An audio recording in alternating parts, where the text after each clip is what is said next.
Hello, I'm Tom from carpfeed.com. It's warm and it's sunny, so in partnership with Kodex, we are going surface fishing.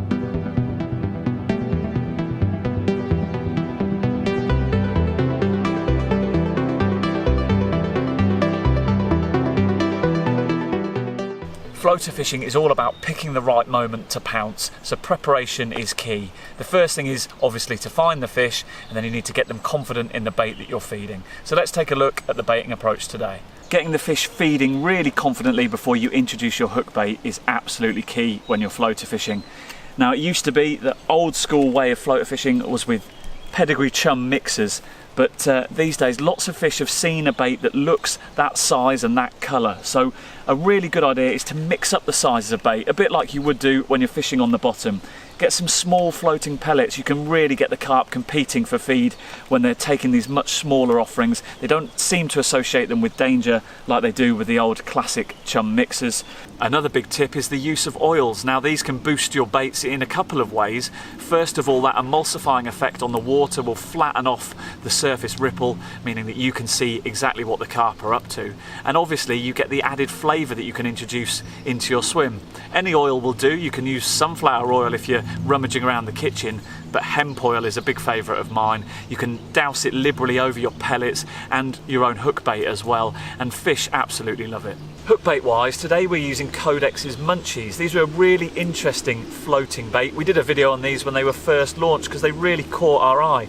They're unflavoured, but they come in a variety of colours and they kick out that colour into the water. Of course, you can add your own flavours to them with a booster spray or a hemp oil, which I'll be doing later on today. Perhaps one of the best things about them is you can trim them down so they match your free offerings perfectly.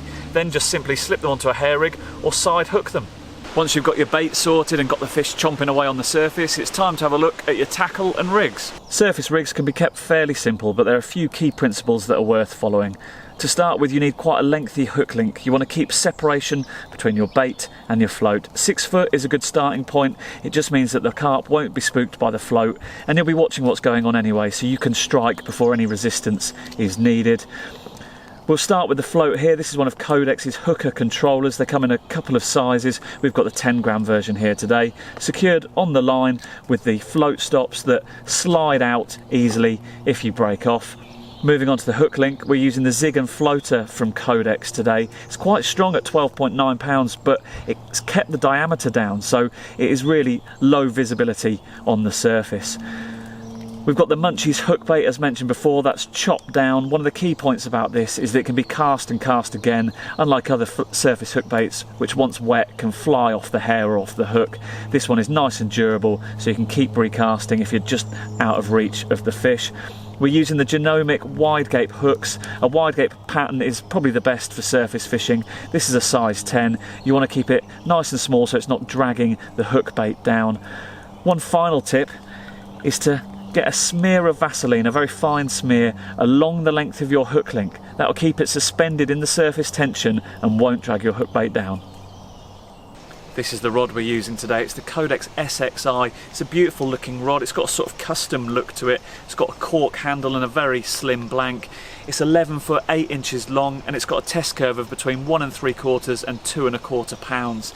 It's got minimal guides to keep the lightness down and keep that balance perfect, and it's got a beautiful through action which is perfect for cushioning the light hook links you might have to use when surface fishing and allowing you to enjoy the fight.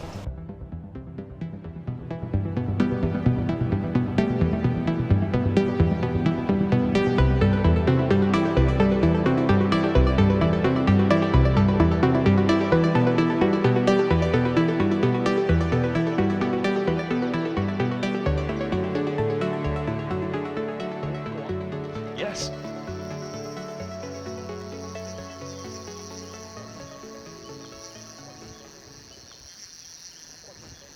We're into a jet-propelled carp on the surface. It's great fun, and this soft rod just takes all the strain.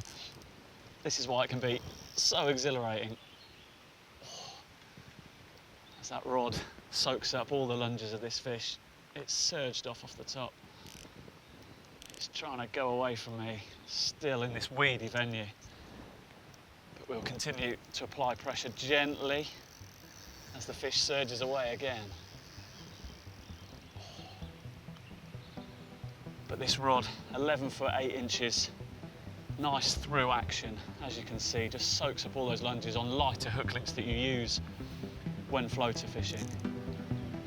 And we will try and tease it in. The battle is nearly won. You can see that piece of red munchie hanging from the side of its mouth. And we will attempt to steer it in.